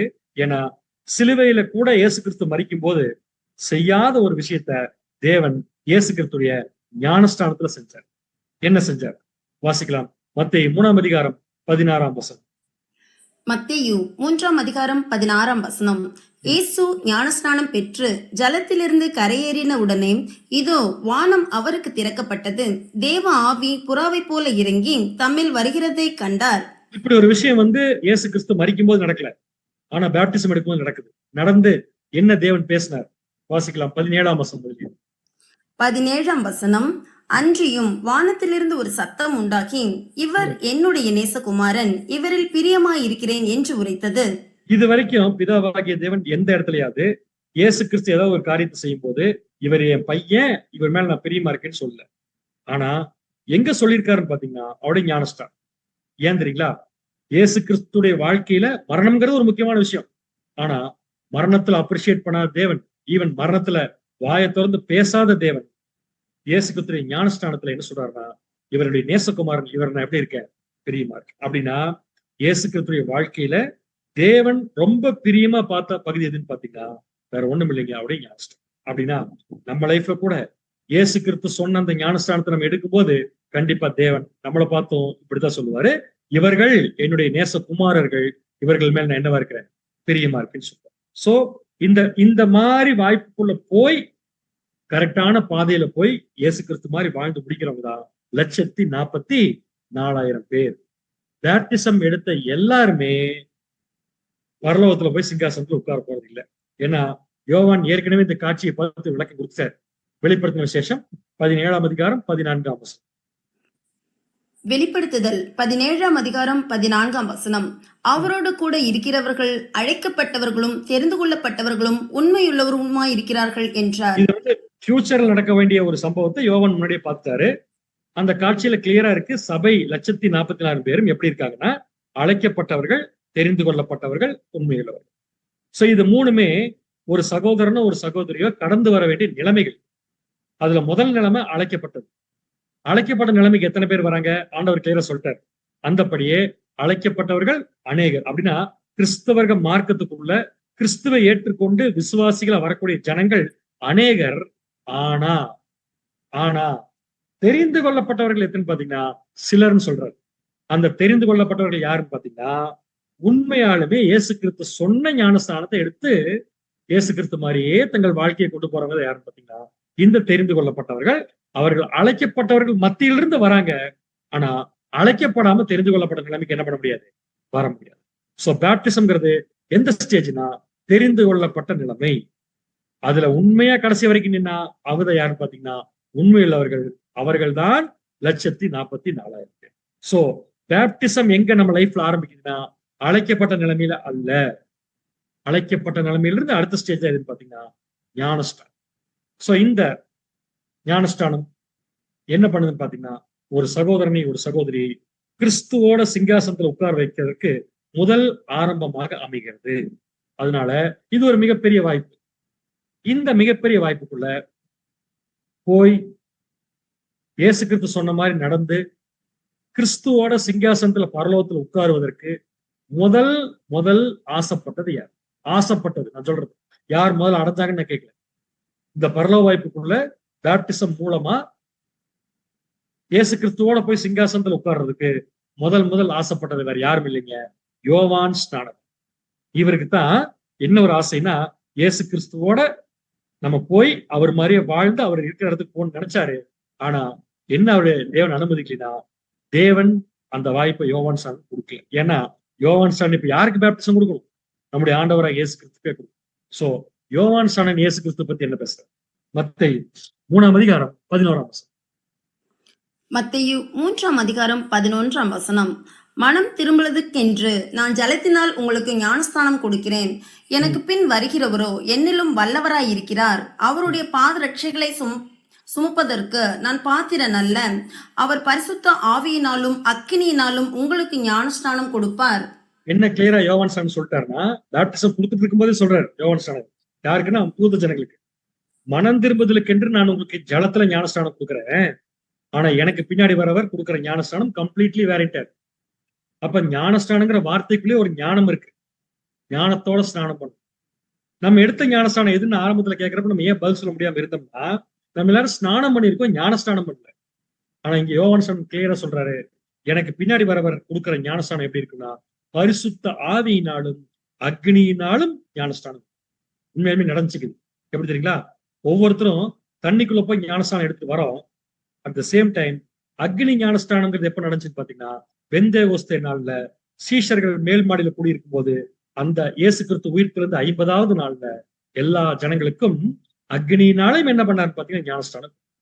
சோ இந்த விஷயத்தை யோவான் ஸ்நானகன் பண்ணிட்டு இருக்கும் போது இயேசு கிறிஸ்து வந்து லைன்ல நின்று எனக்கு ஞானஸ்தானம் கொடுப்பான்னு சொல்லி ஸ்டார்ட். இது ரொம்ப கொடுமையான விஷயம். யோவான் ஸ்நானகன் இயேசு கிறிஸ்து கிட்ட போய் ஞானஸ்தானம் எடுக்கலாம்னு நினைக்கிறப்ப இயேசு கிறிஸ்து யோவான் ஸ்நானகன்ட்ட வந்து எனக்கு ஞானஸ்தானம் கொடுன்னு சொல்றப்ப யோவான் ஸ்நானன் கொடுத்தாரா? இல்ல. என்ன பண்றாருங்களா? தடை பண்றாரு. வாசிக்கலாம். மத்தேயு 3:14-15. மத்தேயு 3:14 மற்றும் 15. யோவான் அவருக்கு தடை செய்து, நான் உம்மாலே ஞானஸ்நானம் பெற வேண்டியதாயிருக்க நீர் என்னிடத்தில் வரலாமா என்றான். இயேசு அவனுக்கு பிரத்யுத்தரமாக, இப்பொழுது இடம் கொடு, இப்படி எல்லா நீதியையும் நிறைவேற்றுவது நமக்கு ஏற்றதா இருக்கிறது என்றார். அப்பொழுது அவருக்கு இடம் கொடுத்தான். நல்ல கவனிங்க. யோவான் ஸ்நானனுடைய ஆசை என்னன்னா நான் உம்மாலே ஞானஸ்தானம் பெற வேண்டியதா இருக்கு அப்படின்னு என்ன புரிஞ்சுக்கலாம்? இயேசு கிறிஸ்து கிட்ட பேப்டிசம் எடுத்து இயேசு கிறிஸ்துவோட போய் இருக்கணுங்கிறதா யோவான் ஸ்நானன் ஆசை. முதல் இந்த வழியில போக ஆசைப்பட்டது யாருன்னு பாத்தீங்கன்னா யோவான் ஸ்நானன். ஆனா அந்த வாய்ப்பு அவருக்கு என்ன இல்லைங்க, கிடைக்கல. இயேசு கிறிஸ்து கிளியரா சொல்றாரு, இப்ப நீ எனக்கு கடன் கொடு, நம்ம எல்லா நீதி நிறைவேற்றுன்னு சொல்லிட்டு இயேசு கிறிஸ்துவுக்கு யோவான் ஸ்நானன் ஞானஸ்தானம் கொடுக்கறத அவங்க நேரம் பேசிக்கிறத நிறைய யூதர்கள் என்ன பண்றாங்கன்னு பார்த்துட்டு இருக்காங்க. அதுல ஒரு யூதன் என்ன பண்றாருன்னா இவங்க நேரம் பேசுற விஷயத்துக்குள்ள ஏதோ பெரிய கான்செப்ட் இருக்கு அப்படின்னு சொல்லி புரிஞ்சுக்கிட்டு ஒரு நைட் டைம்ல இயேசு கிறிஸ்துவ பார்க்க தனியா போறாரு. அவர் பேரு நிக்கோதேமு. அந்த நிக்கோதேமு இயேசு கிறிஸ்து போய் என்ன கேட்கிறாருன்னா, நீங்க ஞானஸ்தானத்தை பத்தி ஏதோ ஒரு முக்கியமான விஷயத்த பேசிட்டு இருந்தீங்களே, அது என்ன அப்படிங்கிறப்ப இயேசு கிறிஸ்து சொல்றாரு, இது பரலோகத்திற்கு ஒரு மனுஷனை கொண்டு போய் சேர்க்கிற வழி அப்படின்னு சொல்லும் போது அந்த விஷயம் நிக்கோதேமுக்கு புரியல. உடனே நிக்கோதேமுக்கு இயேசு கிறிஸ்து புரியுற மாதிரி பேச ஆரம்பிக்கிறார். யோவான் 3:3. யோவான் 3:3. இயேசு அவனுக்கு பிரத்யுத்தரமாக, ஒருவன் மறுபடியும் பிறவாவிட்டால் தேவனுடைய ராஜ்யத்தை காண மாட்டான் என்று மெய்யாகவே உனக்கு சொல்கிறேன் என்றார். நாங்க பேசிட்டு இருந்த விஷயம் வேற ஒண்ணு இல்லப்பா, தேவனுடைய ராஜ்யத்துக்குள்ள போறது. ஆனா தேவனுடைய ராஜ்யத்துக்குள்ள போகணும்னா ஒரு மனுஷன் கண்டிப்பா என்ன பண்ணிருக்கணும், மறுபடியும் பிறக்கணும்ட்டு. இது நிக்கோதேமுக்கு புரியல. ஏங்க மறுபடியும் பிறந்தா தான் பரலோகத்துக்கு போக முடியும். அப்ப இப்ப பிறந்த பிறப்ப என்ன பண்றது? நான் இப்ப பிறந்துட்டேனே, ஒருவேளை நான் இப்ப மறுபடியும் மறிச்சு திருப்பி எங்க அம்மா வயிற்றுக்குள்ள போய் திருப்பி பிறந்து வந்தா தான் போக முடியுமான்னு கேட்டப்ப இயேசு சொல்றாரு, நீங்க தப்பா புரிஞ்சுக்கிட்டீங்க. நான் மறுபடியும் பிறக்குன்னு சொன்னது உங்களுடைய இந்த மாம்சீக பிறப்பு பத்தி அல்ல. ஆனா பரலோகத்துக்கு போகணும்னா கண்டிப்பா மறுபடியும் பிறக்கும். அப்ப இந்த மறுபடியும் பிறத்தல் அப்படின்னு என்னங்கிறது தான் அடுத்த வசனத்தை சொல்றாரு. யோவான் 3ஆம் அதிகாரம் 5ஆம் வசனம். யோவான் 3ஆம் அதிகாரம் 5ஆம் வசனம். இயேசு அவனுக்கு பிரதியுத்தரமாக, ஒருவன் ஜலத்தினாலும் ஆவியினாலும் பிறவாவிட்டால் தேவனுடைய ராஜ்யத்தில் பிரவேசிக்க மாட்டான் என்று மெய்யாகவே மெய்யாகவே உனக்கு சொல்கிறேன். இங்க ரெண்டா பிரிச்சிட்டாரு. அந்த மறுபடியும் பிறத்தல் அப்படிங்கிற வார்த்தை ரெண்டா பிரிச்சிட்டாரு. நிக்கோதேமுக்கு புரியறதுக்காக என்ன சொல்றாருன்னா, ஒருவன் ஜலத்திலையும் பிறக்கணும், ஆவியிலையும் பிறக்கணும். பிறக்கிறதால என்ன அர்த்தம்? பிறக்கணும்னாலே மரிக்கணும், அதான உண்மை அப்படின்னு இயேசு கிறிஸ்து என்ன சொல்றாருன்னா, பேப்டிசம் அப்படிங்கிறது ஒரு மரணத்திற்கு ஒப்பாக பேசியிருக்காரு. அந்த மரணத்திற்கு ஒப்பான விஷயம் இருக்கிறதுனாலதான் திருப்பி பிறக்க வேண்டியிருக்கு. அப்படின்னா ஜலத்துல பிறக்கிறதுனா என்ன, ஆவியில பிறக்கிறதுனா என்ன? வேற ஒண்ணும் இல்லைங்க. ஜலத்துல பிறக்கிறதுங்கிறது நம்ம தண்ணிக்குள்ள இந்த பூமியில இப்ப நம்ம இயேசு கிறிஸ்து பத்தி தெரிஞ்சதுக்கு அப்புறமா மூழ்கி எடுக்கக்கூடிய ஞானஸ்தானத்துக்கு பேர் ஜலத்தில் பிறத்தல் அப்படின்னு என்ன அர்த்தம்? ஜலத்துக்குள்ள போயிட்டு வரும்போது அவங்க மரிச்சு மறுபடியும் பிறக்கிறாங்கன்னு அர்த்தம். அதான் மறுபடியும் பிறத்தல். நெக்ஸ்ட், இதுல மட்டும் பிறந்தா பத்தாது, ஏன்னா இது தெரிந்து கொள்ளப்பட்ட நிலைமை மட்டும்தான். ஆனா எதுலையும் பிறக்கும்னா ஆவியிலையும் பிறக்கும். சோ இந்த ஆவியில் பிறத்தலுக்கு மீனிங் வேற இருக்கு.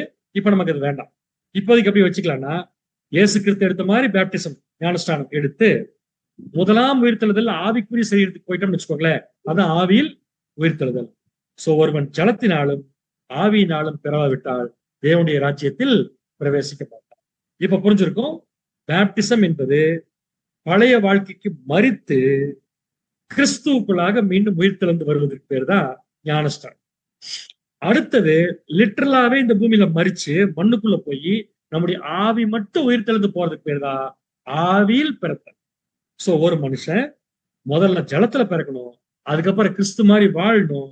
அந்த வாழ்க்கையுடைய முடிவை நியாய தீர்ப்புல அவங்க ஜலத்துல பிறந்த அந்த அந்த விஷயத்த முடிச்சதுனால மீண்டும் அவங்க என்ன பண்றாங்கன்னா, ஆவிக்குரிய சரீரத்துல பிறந்து பரலோகத்துக்கு போறதுனாலதான் ஜலத்தினாலும் ஆவியினாலும் பிறவாவிட்டால் தேவனுடைய ராஜ்யத்தில் பிரவேசிக்க முடியாது. சோ இவ்வளவு நேரம் நம்ம பார்த்தது ஜலத்துல பிறக்கிறது.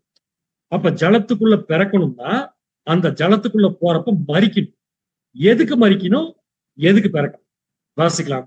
ரோமர் 6ஆம் அதிகாரம் 11ஆம் வசனம். ரோமர் 6ஆம் அதிகாரம் 11ஆம் வசனம். அப்படியே நீங்களும் உங்களை பாவத்திற்கு மரித்தவர்களாகவும் நம்முடைய கர்த்தராகிய இயேசு கிறிஸ்துவுக்குள் தேவனுக்கென்று பிழைத்திருக்கிறவர்களாகவும் எண்ணிக்கொள்ளுங்கள்.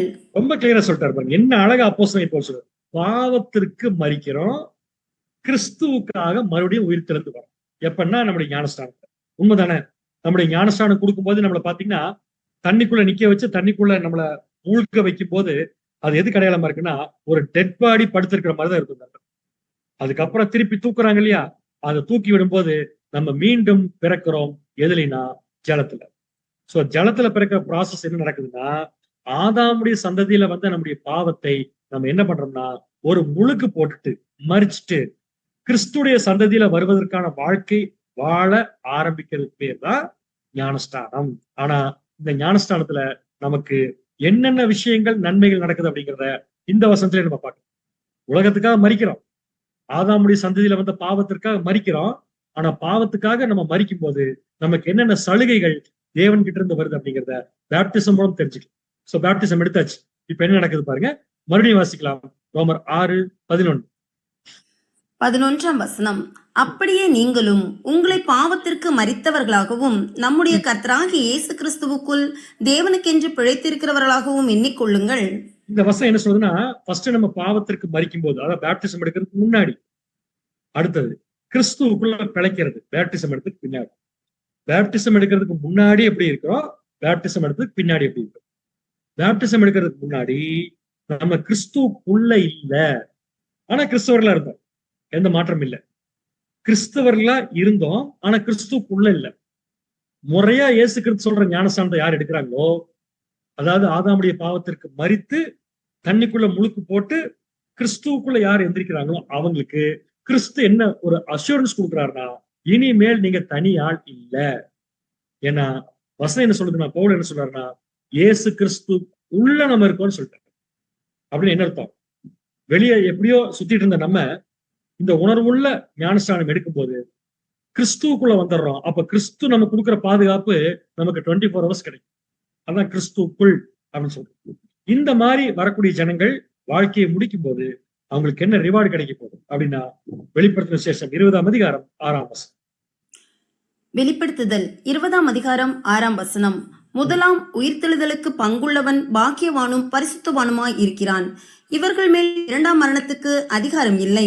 இவர்கள் தேவனுக்கும் கிறிஸ்துவுக்கும் முன்பாக ஆசாரியராயிருந்து அவரோட கூட 1000 வருஷம் அரசாளுவார்கள்.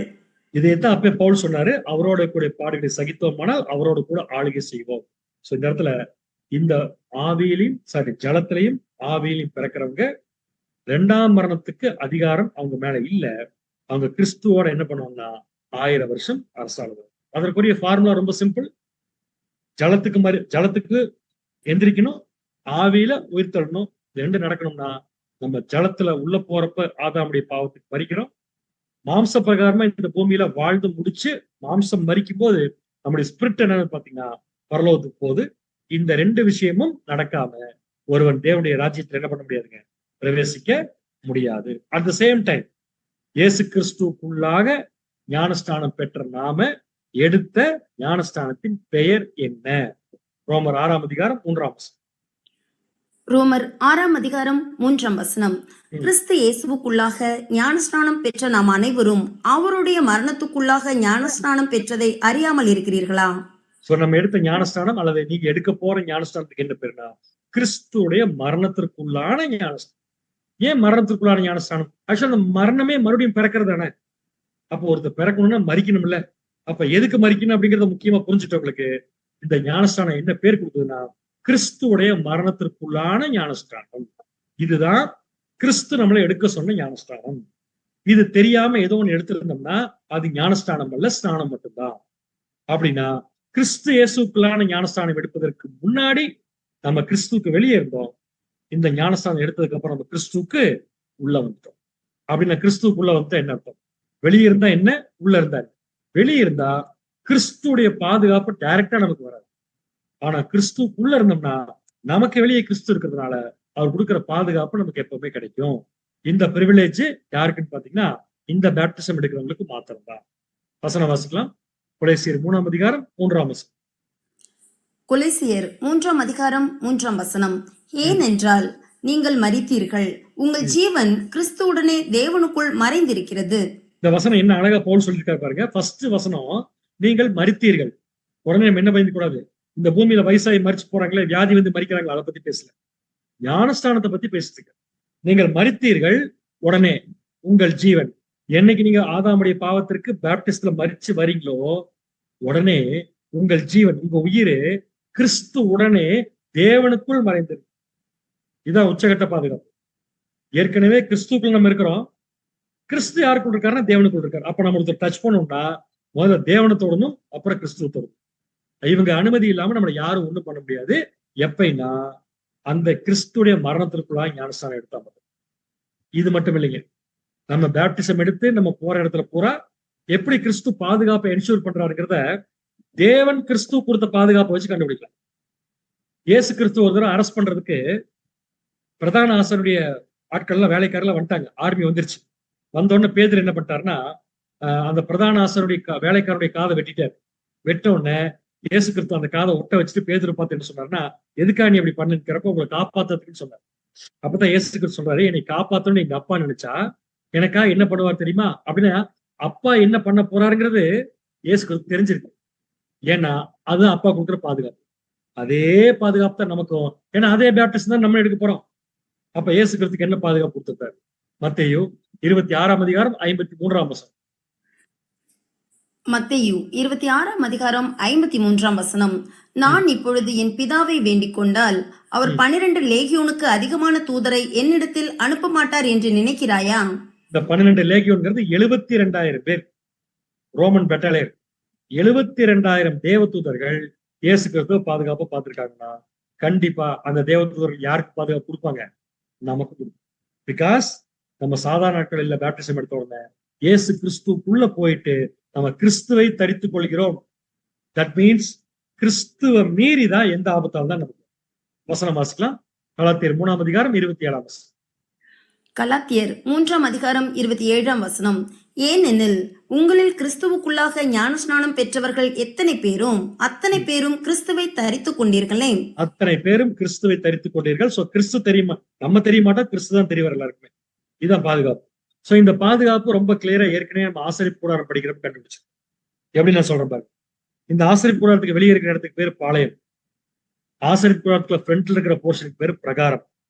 பிரகாரத்துல பலிபீடம் இருக்கு, தண்ணி தொட்டி இருக்கு, அதுக்கப்புறம் பரிசுத்தலம் இருக்கு, அதுக்கப்புறம் மகா பரிசுத்தம் இருக்கு.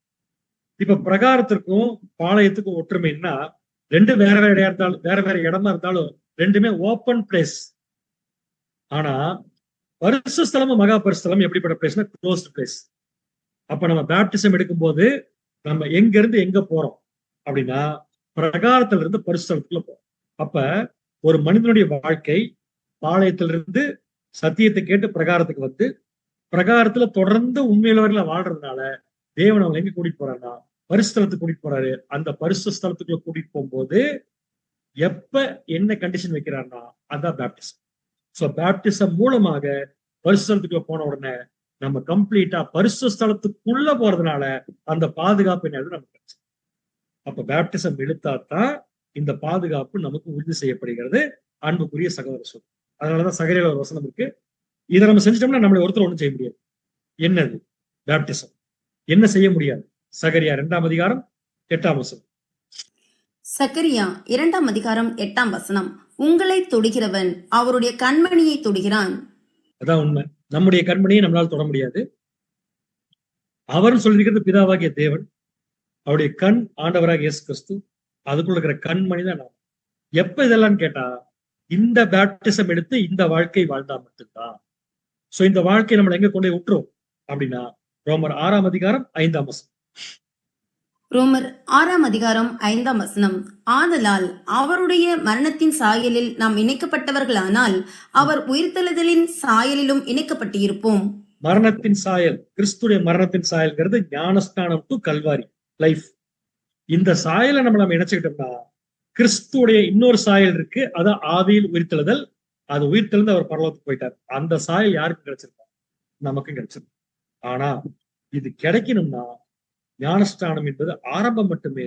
தொடர்ந்து வாழக்கூடிய வாழ்க்கை ரொம்ப முக்கியம். ஆனா இயேசு கிறிஸ்து வெற்றிகரமா இதை வாழ்ந்து முடிச்சிட்டாரு.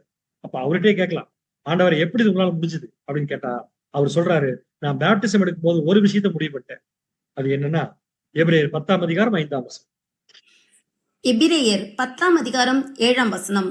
அப்பொழுது நான், தேவனே, உம்முடைய சித்தத்தின்படி செய்ய இதோ வருகிறேன், புத்தக சுருளில் என்னை குறித்து எழுதியிருக்கிறது என்று சொன்னேன் என்றார். நம்முடைய ஆண்டவருடைய வெற்றிகரமான வாழ்க்கைக்கு அடிப்படையான விஷயம் இது மட்டும்தான்.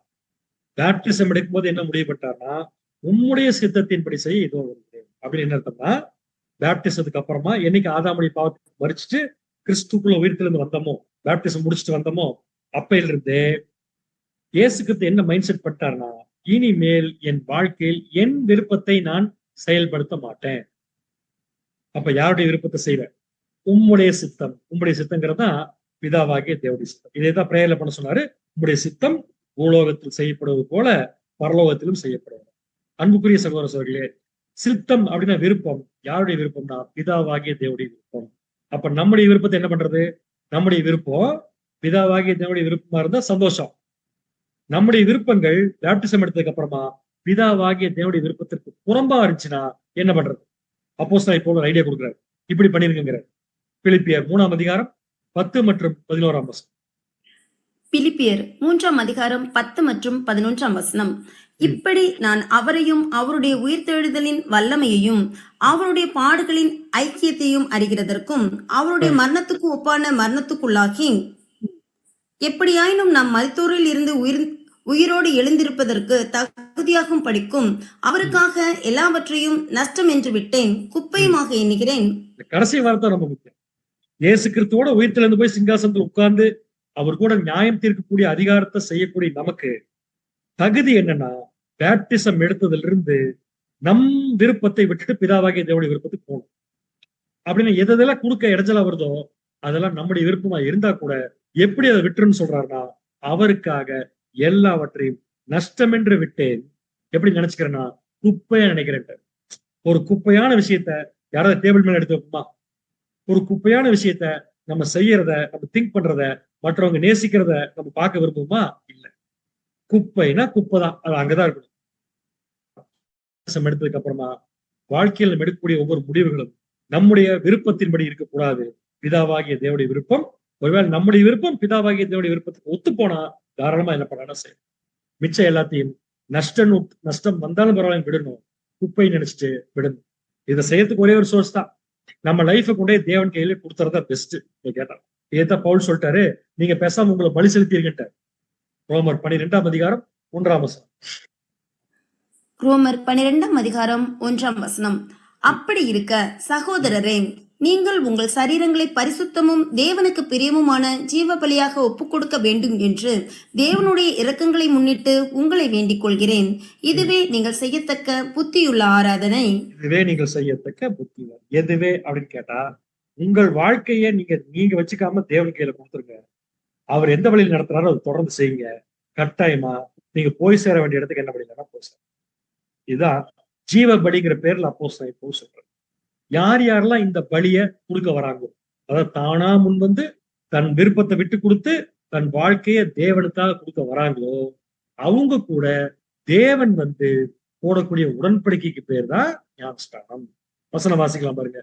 50ஆம் சங்கீதம் 5ஆம் வசனம். 50ஆம் சங்கீதம் 5ஆம் வசனம். பலியினாலே என்னோட உடன்படிக்கை பண்ணின என்னுடைய பரிசுத்தவான்களை என்னிடத்தில் கூட்டுங்கள் என்பார். தேவன் உடன்படிக்கை பண்றாரு, அக்ரிமெண்ட் போடுறாரு, அதுக்கு பேர் தான் ஞானஸ்நானம். எதனால நம்ம கிட்ட வந்து பேப்டிசம் அவர் வந்து அக்ரிமெண்ட் போட்டாருன்னா, நம்ம பலி கொடுத்துருக்கோம். சோ நம்முடைய வாழ்க்கையை நம்ம சாக்ரிஃபைஸ் பண்றோம், தேவன் அதை அங்கீகரிக்கிறாரு, அதை உடன்படிக்கையா மாத்துறாரு. அந்த உடன்படிக்கைக்கு பேர் தான் ஞானஸ்நானம். அன்புக்குரிய சகோதர சகோதரிகளே, இந்த கான்செப்டோட நம்ம இப்ப என்ன பண்ணலாம்னா அடுத்த கேள்விக்குள்ள போலாம். பழைய ஏற்பாட்டுல ஞானஸ்நானம் இருந்துச்சா இல்லையா? இருந்துச்சு. எங்க இருந்துச்சுன்னா, நோவா மற்றும் அவருடைய குடும்பம் முதலாம் உலகத்துக்குள்ள ரொம்ப கஷ்டப்பட்டு இருக்கிறப்ப தேவன் அவங்களை கூப்பிட்டு அவங்களை காப்பாத்துறதுக்கு ஒரு வழி கொடுத்தாரு. அவங்க இருக்கிற உலகத்தை சரி பண்றதுக்கு ஒரு வாய்ப்பு கொடுத்தாரு. ஏன்னா நோவா அப்படிப்பட்டவர். எப்படிப்பட்டவர் நோவா? வாசிக்கலாம். ஆதியாகமம் 6ஆம் அதிகாரம் 8ஆம் வசனம் மற்றும் 9ஆம் வசனம். ஆதியாகமம் 6ஆம் அதிகாரம் 8 மற்றும் 9ஆம் வசனங்கள். நோவாவுக்கும் கர்த்தருடைய கண்களில் கிருபை கிடைத்தது. நோவாவின் வம்ச வரலாறு. நோவா தன் காலத்தில் இருந்தவர்களுக்குள்ளே நீதிமானும் உத்தமனுமாயிருந்தான். நோவா தேவனுடைய சஞ்சரித்துக் கொண்டு இருந்தான். அருமையான வசனம். நோவா தன் காலத்தில் இருந்தவர்களுக்குள்ளே நீதிமானும் உத்தமனுமாயிருந்தார் அப்படின்னு என்ன அர்த்தம்? சிம்பிள். முதலாம் உலகத்துல ஒரு மனுஷன் தேவனுக்கு பிரியமா நடக்கிறாருன்னா ஒண்ணு செஞ்சா போதும். என்னன்னா, தேவ தூதர்களோட இணையக்கூடாது. இந்த ஃபேமிலி ரொம்ப தெளிவா இருந்திருக்காங்க, அதனால இணையில. இப்ப தேவன் சொல்றாரு, நோவா தன் காலத்தில் இருந்தவர்களுக்குள்ள எப்படி இருந்தாருன்னா உத்தமனும் நீதிமான். எதுக்கு அந்த பாயிண்ட்ல வந்தோம்? பழைய ஏற்பாட்டுல பேப்டிசம் இருக்கா இல்லை? இப்ப நோவா தேவன் செலக்ட் பண்ணிட்டாரு. செலக்ட் பண்ணி ஒரு பேழையை கட்ட சொல்றாரு. நோவா பேழையை கட்டுறாரு. கட்டும் போது கட்டின ஜனங்களுக்கே இது ஒரு கேலி கூத்தா இருந்துச்சு. ஆனா நோவா பேழைக்குள்ள போய் கதவை சாத்தின உடனே எல்லா ஜனங்களுக்கும் ஜலம்னா என்னன்னு புரிய ஆரம்பிச்சு, தண்ணினா என்னன்னு புரிய ஆரம்பிச்சது, மழை எப்படி வரும்னு புரிய ஆரம்பிச்சது. ஆனா புரிய ஆரம்பிக்கிறதுக்குள்ள அவங்க வாழ்க்கை முடிஞ்சு போச்சு. அப்படின்னா வர இருந்த இந்த ஆபத்துல தண்ணிக்குள்ள போனா கூட அதுல இருந்து வெளியே வந்து காப்பாற்றப்பட்ட குடும்பம் யாருன்னா நோவாவுடைய குடும்பம்.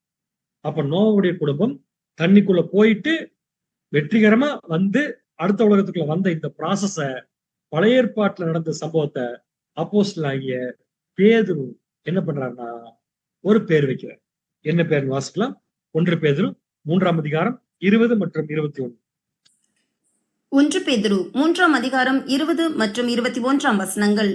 அந்த ஆவிகள் பூர்வத்திலே நோவா பேழையை ஆயத்தம் பண்ணும் நாட்களிலே தேவன் நீடிய பொறுமையோட காத்திருந்த போது கீழ்ப்படியாமல் போனவைகள் அந்த பேழையிலே சிலராகி 8 பேர் மாத்திரம் பிரவேசித்து ஜலத்தினாலே காக்கப்பட்டார்கள். அதற்கு ஒப்படையான ஞானஸ்நானம்.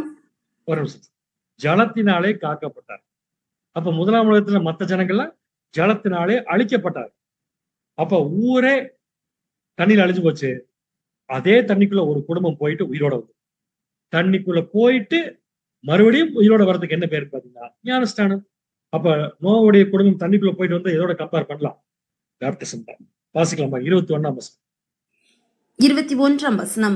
அதற்கு ஒப்பனையான ஞானஸ்நானமானது மாம்ச அழுக்கை நீக்குதலாயிராமல் தேவனை பற்றும் நல்மனசாட்சியின் உடன்படிக்கையாயிருந்து இப்பொழுது நன்மையும் இயேசு கிறிஸ்துவினுடைய உயிர்த்தெழுதலினால் ரட்சிக்கிறது.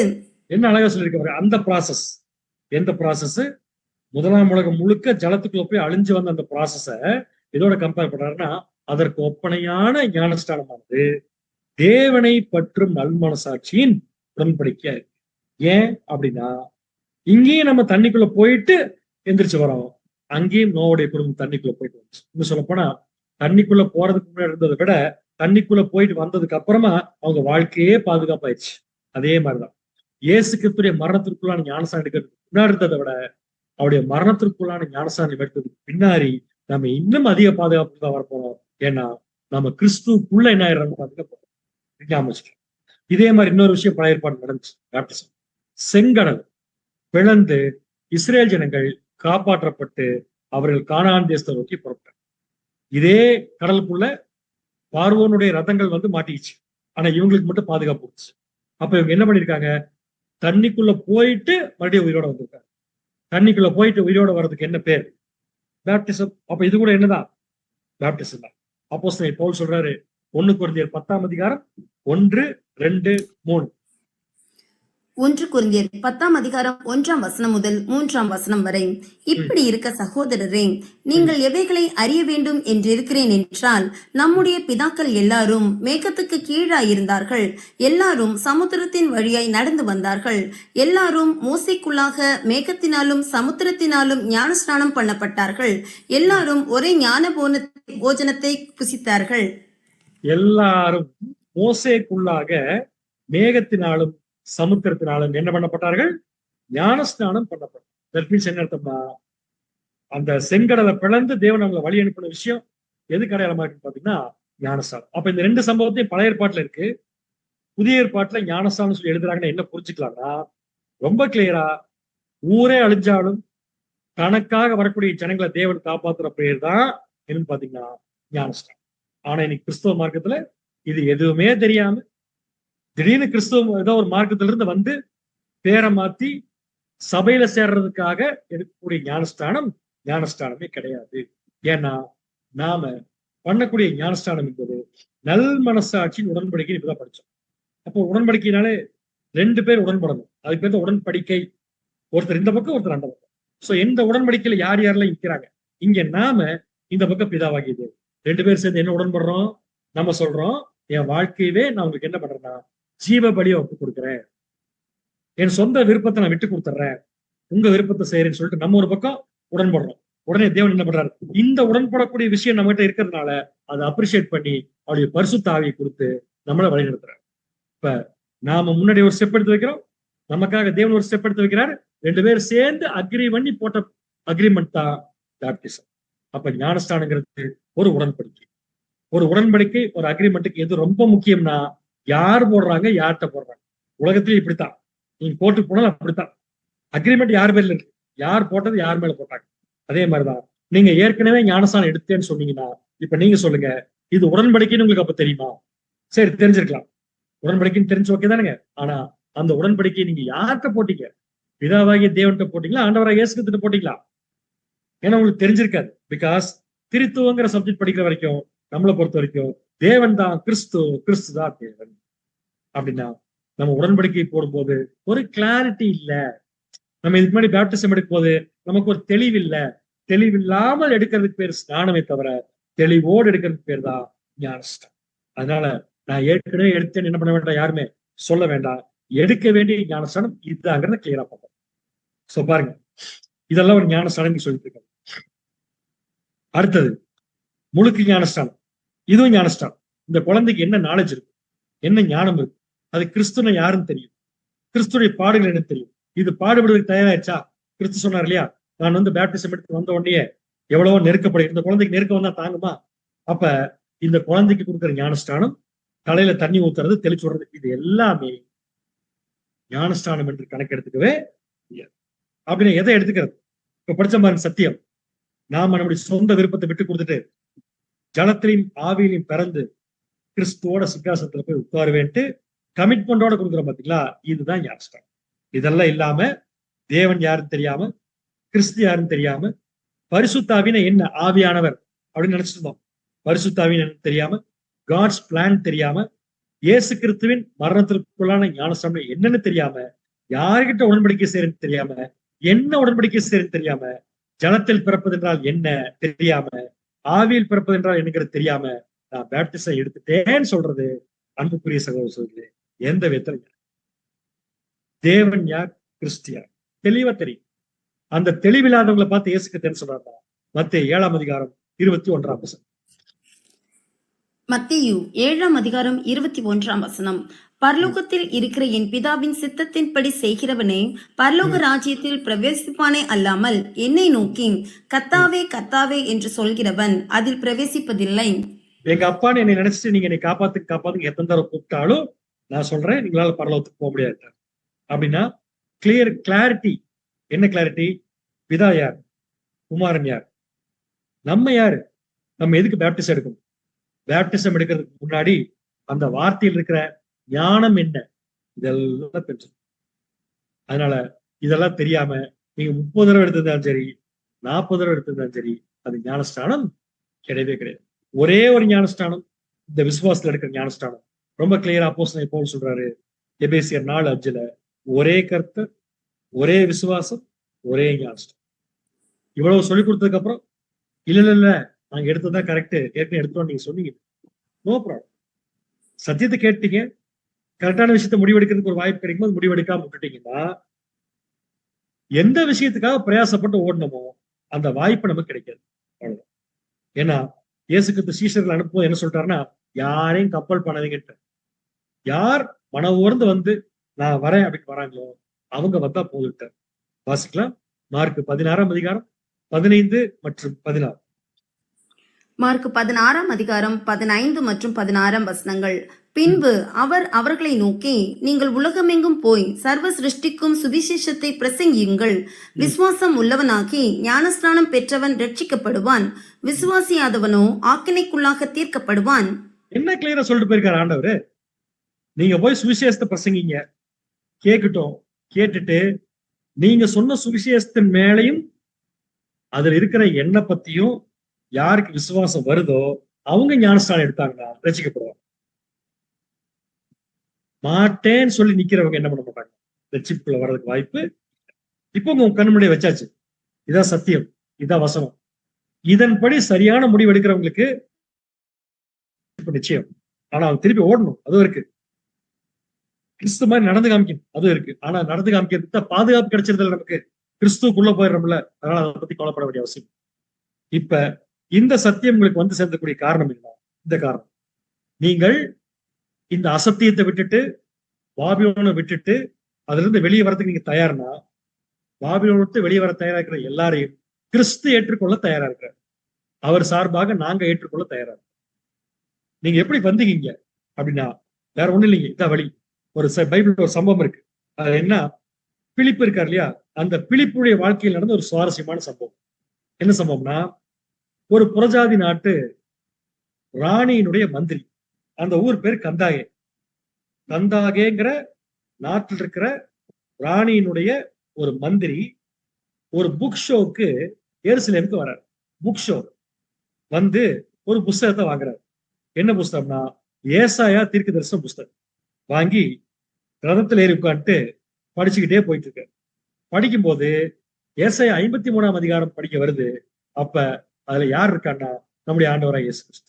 அவர் நமக்காக அடிக்கப்பட்டார், அடிக்கப்படும் ஆட்டுக்குட்டியை போல் தன் வாயை திறவாது இருந்தார். அப்படியே படிச்சுட்டு வரும்போது இந்த மந்திரிக்கு என்னன்னா, யார் இவரு, நமக்காக மறிச்சிருக்காரு, நம்முடைய பாவத்துக்காக மறிச்சிருக்காரு எப்படின்லாம் தெரியாது, ஆனா மறிச்சது உண்மை. உடனே யார் அப்படின்னு சொல்லி கேட்கும்போது அந்த இடத்துல தேவன் இந்த கொஸ்டினுக்கு பதில் கொடுக்கறதுக்கு ஒருத்தர் செலக்ட் பண்றாரு. யார் தெரியுங்களா? அது பிலிப்பு. சோ நேரா பிலிப்பை கூப்பிடுறாரு, நீ நேரா அங்க போ, அவனுக்கு டவுட் வந்துருச்சு, நீ ஆன்சர் பண்ணு. அவன் பேப்டிசம் எடுத்தான்னா அவன் ரட்சிக்க போறான். சோ நேரா பிலிப்பு போறாரு, போய் ரதத்துல ஏறி உட்கார்றாரு. மந்திரிட்ட கேட்கிறாரு, என்ன படிச்சிருக்கீங்க அப்படின்னு கேட்கும் போது அவர் சொல்றாரு ஏசாயா தீர்க்க தரிசன புஸ்தகம். அப்படியா, புரிஞ்சிருச்சா படிச்சதெல்லாம்? நல்லா அந்த கொஸ்டின் ஞாபகம் வச்சுக்கோங்க, நீங்கள் படித்ததெல்லாம் உங்களுக்கு புரிந்து விட்டதா அப்படின்னு பிலிப்பு கேட்டாரு. அதுக்கு மந்திரி சொன்னாரு, சொல்லி கொடுத்தா தானே புரியும். மந்திரி சொல்றாரு, சொல்லி கொடுத்தா தானே புரியும். இதே மாதிரிதான் ஒரு 4-5 மாசத்துக்கு முன்னாடி இந்த சத்தியத்தினுடைய ஆரம்ப வகுப்புல நிறைய கேள்விகளை வச்சு, உங்களுக்கு பைபிளில் படித்ததெல்லாம் புரிந்து விட்டதான்னு நாங்க உங்ககிட்ட கேட்டோம். யார் கேட்ட மாதிரி? கந்தாகே மந்திரி கேட்ட மாதிரி நாங்க உங்ககிட்ட கேட்டோம். அப்படின்னு சொன்னீங்க. புரியல, கேள்வி நிறைய இருக்கு. உடனே என்ன சொன்னோம்? வாங்க உட்காருங்க, வார வாரம் உட்கார்ந்து சத்தியத்தை கேளுங்க. அந்த சத்தியத்தை கேட்டு உங்களுக்கு விசுவாசம் வந்துருச்சுன்னா இப்ப அப்படி இங்க வந்துடலாம். கந்தாகே மந்திரி விசுவாசம் வந்த உடனே நெக்ஸ்ட் என்ன கேட்டாருன்னா, பிலிப்பு பார்த்து, எனக்கு யாரும் தெரிஞ்சிருச்சு, அவர் என்ன செய்ய சொல்லியிருக்காருன்னு தெரிஞ்சிருச்சு, நான் பேப்டிசம் எடுக்க தயாரா இருக்கிறேன். அதனால என்ன பண்ணீங்கன்னா, எனக்கு இப்போ உடனே பேப்டிசம் கொடுங்க. இந்த மந்திரி வேற யாரும் இல்ல, நீங்க தான். இப்ப நாங்க உங்களுக்கு வந்து சத்தியத்தை சொன்ன சாதாரண தூதுவர்கள், அவ்வளவுதான். சோ இப்ப நாங்க கேட்கிறோம், யார் யாருக்கெல்லாம் இந்த சத்தியத்தை கேட்டதுக்கு அப்புறம், கேட்டு முடிச்சதுக்கு அப்புறம் ஞானஸ்நானம் பெற வேண்டும் என்ற ஆர்வம் வருது, அவங்கள கண்டிப்பா இந்த மீட்டிங்குடைய முடிவுல பேசத்தான் போறோம். ஆனா பேப்டிசம் நடந்துச்சு. கந்தாகை மந்திரிக்கு பிலிப்பு ஞானஸ்தானம் கொடுத்தாரு. கொடுத்து அவர் ஒருவேளை பரலோக வாய்ப்புகள் இடம் பண்ணிருக்கலாம், போயிருக்கு. அதனால நமக்கு என்ன பிரச்சனை வர்றதுக்கு வாய்ப்பு இருக்குன்னா, சத்தியமெல்லாம் கரெக்ட், சொல்லிக் கொடுக்குற ஆளுகளும் கரெக்டா தான் இருக்கிறீங்க, எல்லாம் சரியா தான் போகுது. ஆனா உங்களை நம்பி நாங்க எப்படி வர்றது? பழைய வாழ்க்கையை விட்டுட்டு இப்பவும் சொல்றேன், எங்களை நம்பி வராதீங்க. ஏன்னா நாங்க மனுஷங்க, யாரை நம்பி வரணும்? நமக்கு யார் அழைப்பு கொடுத்தாரோ, யார் இந்த சத்தியத்தை கொடுத்தாரோ, யார் சத்தியத்தை நடக்க சொல்றாரோ அவரை நம்பி வாங்க. ஏன்னா அவர் பாதியில விட்டு போக மாட்டார், மாறவும் மாட்டார். பிலிப்பியர் 1:5. பிலிப்பியர் 1:5 உங்களில் நற்கிரியை தொடங்கினவர் அது இயேசு கிறிஸ்துவின் நாள் பரியந்தம் முடிய நடத்தி வருவார் என்று நம்பி. உங்களில் நற்கிரியை தொடங்கினவர், ஆரம்பிச்சவரே அவர்தான். உங்களை கிறிஸ்துவர்ல அழைத்ததே அவர்தான். அழைத்தவர் சொல்றாரு, நான் பாத்துக்கிறேன், நீ நம்பி வாங்குகிறார். நமக்கு என்ன விசுவாசம் இருக்கணும்? நம்பி வரலாம், கிறிஸ்து கண்டிப்பா நம்மளை காப்பாற்றுவார். ஏன்னா இது வரைக்கும் பைபிள்ல நமக்கு தெரியாத எத்தனையோ சத்தியங்கள் நமக்கு கிடைச்சிருக்குன்னா அது காரணம் கிறிஸ்து மட்டும்தான். இன்னும் யோசிச்சு பாருங்க, நம்ம எத்தனை நாள் இந்த உலகத்துல உயிரோட வாழ போறோம் தெரியாது. எத்தனை நாள் உயிரோட இருக்கு, நாளைக்கு என்னன்னு நமக்கு தெரியாது. அப்படி இருக்கிறப்ப இன்னைக்கு நம்ம என்ன முடிவு எடுக்கலாம்னா, இன்னை வரைக்கும் தேவன் நம்மளை காப்பாத்திருக்காரு, இனி அவருக்கு நம்ம எப்படி விசுவாசமா இருக்கிறது? இன்னைக்கு வரைக்கும் இயேசு குதிரை ஈடுபடி நம்மளை காப்பாத்துது, அதுக்கு எப்படி நம்ம விசுவாசமா இருக்கு? ஒரே விஷயம்தான், அவர் என்ன சொல்லியிருக்காரோ அதன்படி செஞ்சு காமிக்கிறது மட்டும்தான் இவர்களுக்கு நம்ம செய்யக்கூடிய நன்மை. அப்போஸ்தலன் இப்போ புரிஞ்சுட்டு சொல்லிட்டாரு கிளியரா, என்ன நடந்தாலும் சரிங்க, எனக்கு தேவன் கிறிஸ்து 2 பேருமே என்னுடைய வாழ்க்கையின் மூலம் மகிமைப்பட வேண்டும் சொல்லி வாசிக்கலாம். பிலிப்பியர் 1:20. பிலிப்பியர் 1:20. நான் ஒன்றிலும் வெட்கப்பட்டு போகாமல் எப்பொழுதும் போல இப்பொழுதும் மிகுந்த தைரியத்தோടെ ஜீவனால் ஆகிலும் சாவினால் ஆகிலும் கிறிஸ்து என் சரீரத்தினாலே மகிமைப்படுவார் என்று எனக்கு உண்டாயிருக்கிற வாஞ்சிக்கும் நம்பிக்கைக்கும் தக்கதாய் அப்படி முடியும். நான் ஒன்றிலும் வெட்கப்பட்டு போகாமல் எப்பொழுதும் போல இப்பொழுதும் மிகுந்த தைரியத்தோட, 2 ஆப்ஷன், ஜீவனாகிலும் சாவினாகிலும். என்ன நடக்கணும்? கிறிஸ்து என் மூலம் மகிமைப்படும். அதாவது என்னுடைய லைஃப்ல நான் ஒவ்வொன்னா தியாகம் பண்ணி கிறிஸ்துக்காக வாழ்றத பார்த்து மற்ற ஜனங்கள் பார்த்து கிறிஸ்துவ மகிமைப்படுத்தும். ஒருவேளை இதை செஞ்சு மறிச்சிட்டேன்னா, மறிச்சதுக்கு அப்புறம் கூட மற்ற ஜனங்கள் என்னை பார்த்து, என் வாழ்க்கையை பார்த்து, என் வாழ்க்கையை நினைச்சு தேவனை மகிமைப்படும். இப்ப ஏற்பட்ட வாழ்க்கையை தேவன் கொடுத்திருக்காரு அப்படின்னு சொல்லி என் மூலமா தேவன் மகிமைப்பட்டு பவுல் ஆசைப்பட்டு அதை அடைஞ்சிட்டாரு. இப்ப நம்ம என்ன ஆசைப்படுறது? வேற ஒண்ணுமே இல்லை. இந்த உலகத்துல எந்த மனுஷனையும் நம்பி பிரயோஜனமே கிடையாது. நம்ம கூட பிறந்தவங்க, கூட பிறக்காதவங்க எல்லாரையும் நம்புறோம், ஆனா எல்லாரும் ஒரு நாள் கைவிட்டுறாங்க. ஆனா கிறிஸ்துவும் தேவனும் அவங்க கொடுத்த சத்தியமும் ஒரு போதும் நம்மளை கைவிடாது. ஏன் தெரியுங்களா? இது என்னைக்குமே அழியாத விஷயம், என்னைக்குமே மாறாத விஷயம், என்னைக்குமே நம்மளை விட்டு பிரியாத விஷயம். அதனால இந்த விஷயம் நம்ம கூட இருக்கிறது நமக்கு ஒரு பெரிய பாக்கியம் நினைச்சு இப்ப என்ன முடிவு எடுக்கணுமோ அதை சரியா எடுத்தா அப்போஸ்தலன் பவுல் மாதிரி தைரியமா சொல்லலாம். பிலிப்பியர் 1:21. பிலிப்பியர் 1:21. கிறிஸ்து எனக்கு ஜீவன், சாவு எனக்கு ஆதாயம். அவ்வளவுதான், முடிஞ்சு. கிறிஸ்து தான் எனக்கு ஜீவன், நான் மரித்தாலும் என் சாவு எனக்கு ஆதாயம். எப்படி இந்த மாதிரிலாம் சொல்ல முடியுது? இதுல என்ன அர்த்தம் இல்ல அப்படின்னா, இன்னைக்கு நான் உயிரோடு இருக்கிறது காரணம் கிறிஸ்து தான். ஏன்னா 2 விதம். ஒண்ணு காப்பாத்திருக்காரு, இன்னொன்னு நான் செய்யற பாவத்துக்கு பூரா மன்னிப்பு வாங்கி கொடுத்திருக்காரு. கிறிஸ்து எனக்கு ஜீவன். சரி, இன்னைக்கு நான் சரியான வாழ்க்கையை வாழ்ந்து முடிச்சு மறிச்சிட்டேன்னா அந்த மரணம் எனக்கு எப்படி ஆதாயம் ஆகும்னா, வாழும்போது கிறிஸ்து கூட, வாழ்ந்து முடிச்சதுக்கு அப்புறம் கிறிஸ்து கூட. மரித்து நான் உயிர் தெழுந்து கிறிஸ்துவோட போய் பரலோகத்தில் இருப்பேன் அப்படின்னா, பரலோகத்துல கிறிஸ்துவ கூட உட்கார்றதுக்கு மரிச்சாதானே முடியும்.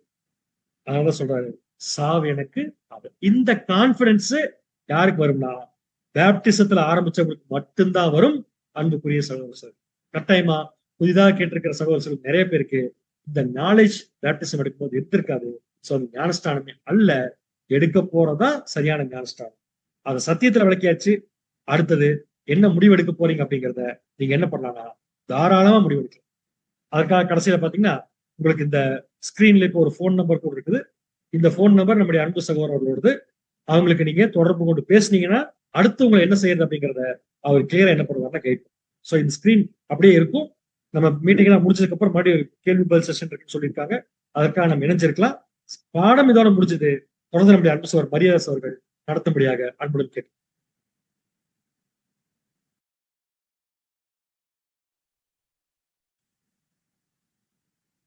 Thank you brother.